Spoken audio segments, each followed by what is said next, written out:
Hi, this is Redline TV, and we're doing another one of our shorts. The last one was so successful, we just thought we'd give it another shot. But we're very pleased today to have Michael Roberts with us, great Marxist economics. And what we're going to be looking at is the war between Russia and Ukraine. Now, there's been a lot of talk about the conflict. There's been very little conversation about the economics and the long-term economic effects, not just for Russia and Ukraine, but for all of us. So that's what we're going to be looking at just now. So without thinking about the ins and outs, the rights and wrongs of it, could you tell us briefly how Ukraine was doing before the war economically? Well, good morning, everybody. I'm Jackie. Ukraine was just about the poorest country in Europe. It's after the collapse of the Soviet Union, most of the countries of Eastern Europe deteriorated quite sharply in GDP and living standards for a period of time. And then in the case of those that were part of the European Union expansion and so on, they began to pick up. And even Russia too picked up with its energy revenues and so on in the period between 1995 up to about 2005 and the Great Recession. But Ukraine never did. Ukraine remained probably something like 35–40% below its previous GDP. And as the war began, it had a GDP of just $160 billion. Now, what does that mean? Well, that's about 1/20th of the GDP of the UK, considering the population of Ukraine before the war was about 45 million people. In the UK, it's about 65 million. So there's a bit of a gap, but it's 1/20th of the GDP. This was a really poor country in terms of living standards and its ability to grow. And it relied really just on a few basic resources like grain and other food products, and in particular also providing a transit for gas and other energy forms from the Russia into Europe itself. So this was a country that was on its knees before this war started. And from what I hear, it was also pretty corrupt as well, wasn't it? Indeed it was. It was voted the second most corrupt country in Europe by the European Council. You'll be interested to know that the most corrupt was Russia. So there we have a war now between what was voted the two most corrupt regimes in Europe. Even with the changes of government, whether they were, in the case of Ukraine, whether they were pro-Russian or pro-Europe, if you like, or pro-West, it didn't seem to make much difference. Siphoning off of funds provided externally and within the country was huge. The country was dominated by oligarchs, just as in Russia, who controlled various key industries and owned them. And they were able to not only dominate the amount of money that they were siphoning off for themselves, but also to actually control the political parties inside the Ukraine parliament. Each oligarch had its own political party, in effect. So what's the state of the Ukrainian economy now in the midst of this awful war? Well, after 1 year of war, it's been absolutely disastrous. The UK economy, Ukrainian economy, has been actually annihilated, really. We know that 6 million people have been displaced from their homes, 4 million have left the country, which is a big blow, particularly as they tend to be the younger and most educated and skilled. And we've probably got a destruction of all the infrastructure and the homes and the continual bombing. There's power outages, as you know, that electricity power doesn't last for very long in the Ukrainian cities as they function. If you want to put it in economic terms, the GDP was $160 billion, very low before the war. It's down by another 30% as a result of the war, and industrial production and spending and living standards by down about 40%. Inflation is 30% at the moment in Ukraine. So any way you look at it, this is a disaster. The war is an economic disaster for Ukraine. And without foreign financing, Ukraine would basically be in a completely destitute state. Okay, so let's look at Russia now. If you could just give us again a little resume of what the kind of state of the Russian economy was, say pre-war, you know, the kind of things that it relied on. Well, after the collapse of the Soviet Union, the Russian economy entered a disastrous period. average living standards dropped dramatically by something like 30 or 40% for the average Russian. Only over gradual recovery, mainly based on the huge Russian energy exports, particularly into Europe and Germany in particular. These energy revenues eventually gave some support to the economy. I'd have to say the Russian economy, in my view, remains what I call a one-trick pony. There really isn't much else but energy and resources development. The manufacturing sector is weak. The tech sector is not particularly strong. They do have car production, but that's about it. And so the economy relied entirely on energy revenues.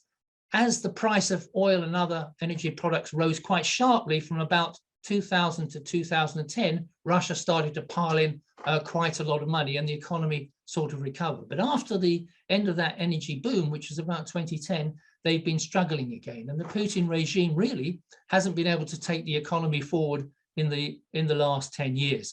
So while the standard of living has improved from the collapse, what we call the shock therapy of the end of the Soviet Union, it's still not really progressing. The growth rate in Russia before the war was something like 1 to 2% a year, which is pretty feeble for an economy which, with 150 million people, which is still very unable to meet the needs of the population. So how is it now protecting itself economically? You know, what's it doing now? How's it managing in this war economy? Well, as you know, Jackie, the main weapon of war being used by the West, by European Union and NATO is economic sanctions. Obviously, military supplies to Ukraine, but the main weapon of war is economic sanctions. We've seen a huge range of economic sanctions. The biggest one, first of all, was Russia had a huge level of foreign exchange reserves in dollars and so on. Most of this was held in Federal Reserve banks in the US. So it was frozen. $300 million had been frozen, lost to the Russian government. Ranges of oligarchs and banks have been banned from operating in the trade and finance system. And then we've increasingly, the last part of the war, trying to move away from using any exports, energy exports that Russia has provided. The Nord Stream pipeline was blown up, so there can be no supplies into Germany. And now most of the European Union and so on has switched to liquid natural gas, which they're importing from the US and other countries rather than using supplies from Russia. And most recently, we now have price caps on Russia, Russian oil and gas, which means that Russia can't sell anything to anybody unless it's at a very low price, which they hope will mean that Russia will not make any revenue. So what we're beginning to see is everybody expected Russia to collapse immediately after the war. It didn't happen because energy revenues were huge. In fact, the ruble has stayed very strong and there hasn't really been any big deficits. The trade surplus for Russia has been huge. As we go into this year, the aim of the West and the NATO and the European Union is to end that process and reduce that surplus to zero and to increase the pressure upon Russian economy. I think it's having some effect. The budget deficit's rising, the export surplus isn't as great, the ruble has been slipping a little bit, so it's going to be a tougher year to maintain the war. But Russia has huge reserves of foreign exchange that they've built up over the last 10 or 15 years, which they're eating into now to pay for the war and to continue the process. And although we can see some effect upon the average living standards in Russia at the moment for the average person, it hasn't been that much yet to really signify that the economy is buckling under the pressure of these sanctions. But we shall see over this year. Okay, it sounds like it's, as we all know, you know, what is war good for? And the answer is absolutely nothing. But let me just drive on to the future, to a future we can't see. If this war, as you have said, ever ends, what will, say, Ukraine be left with?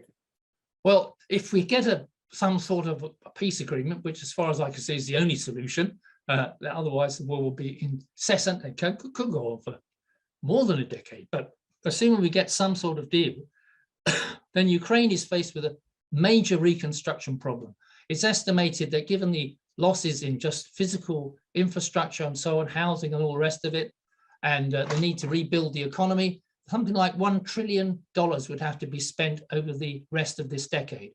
That's a massive, if you imagine $160 billion is the Ukraine's GDP, need 1 trillion to restore the infrastructure and everything that's been destroyed over the rest of the decade. That would be something like 1.5 to 2% of the EU or the G7 GDP every year. So if G7 governments are prepared to take 1.5% of their GDP every year and hand it over to Ukraine, they could restore Ukraine as a model country, they would hope, as part of the European Union and the NATO complex. The other problem they have is that if it's the case that the deal leads to the eastern part of Ukraine still being in hands of Russians or Russian separatists, if you like, there's major sectors of industry, raw materials and so on are actually in that area. So there would be a big loss to Ukraine and they would have to increasingly rely on a complete transformation of the economy, on the grain exports of the West and so on. So it's a real task to reconstruct Ukraine. Yeah. Russia would have deep problems as well, because of course it will presumably remain isolated and banned and from the rest of international trade as far as the West could apply that. Although Russia's again looking to the east now, it's looking to export to China and to Asia in general and vice versa. So an axis of trade and finance is slowly being developed towards Euro-Asia, if you like, including China, as an alternative to the direction that Russia had before. Whether that will succeed in being sufficient to sustain the Russian economy over the rest of this decade remains to be seen. But that's the sort of direction that things would go in. And it's a major problem. It could well be that it's just too expensive for the West to reconstruct Ukraine, and it will remain a sort of failed mess as we go into the next decade.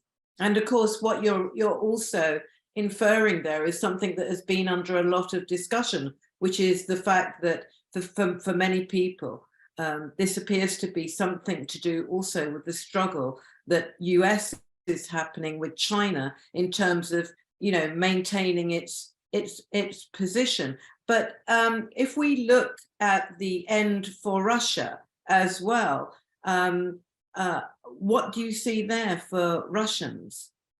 Well, I would say that if, depending on the sort of deal that's done, but I would suspect that what we're talking about is stagnation of Russian economy for the rest of the decade. It will struggle to grow at all if the economic sanctions are in place and remain in place, and they could well do so, even with some sort of peace or truce or so on.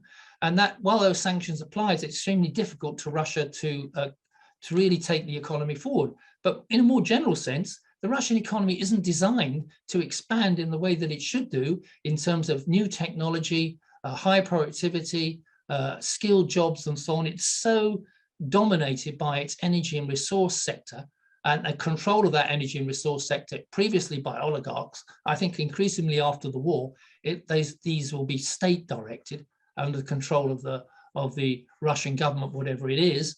And that means that I see it very difficult to diversify and develop that economy. That's been its problem for the last, since the end of the Soviet Union, and it remains that problem. So Russia will remain a faltering state, unless, of course, there's some dramatic change in its relationships with China and Asia that sufficiently changes that. We can't predict that in advance, but it's going to be a relatively weak energy-based economy surrounded and isolated by European Union and NATO. And just to finish with, if you're looking at this, who would the winners be then? I don't think there are any winners out of this, I'm afraid.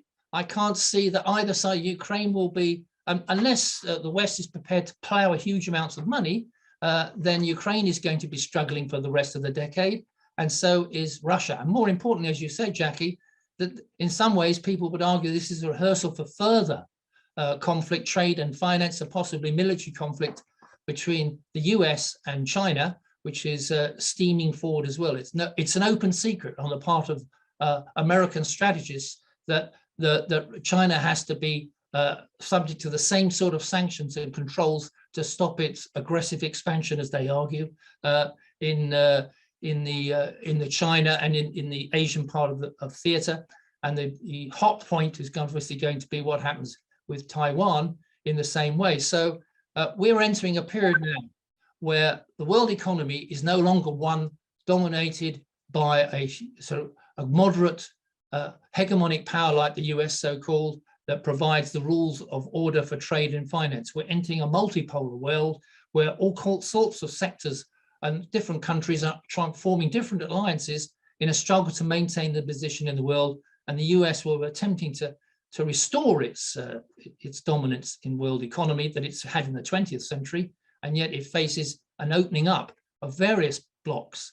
That can only be a situation which, in my view, will be damaging to everybody. It's been estimated that if you have multipolar blocks, it seems like anything between 5 or 10% of GDP for all countries will be less than it would otherwise have been if there'd been international cooperation on trade and finance. So this can only add to the increasing difficulty for the world economy and world capitalism to expand and meet the needs of the people, the billions around the world over the next 10 years. Michael, thank you very much for that. That's been really informative, and I'm sure this is going to be of interest to many people out there. Thank you very much. Thank you for having me, Jackie.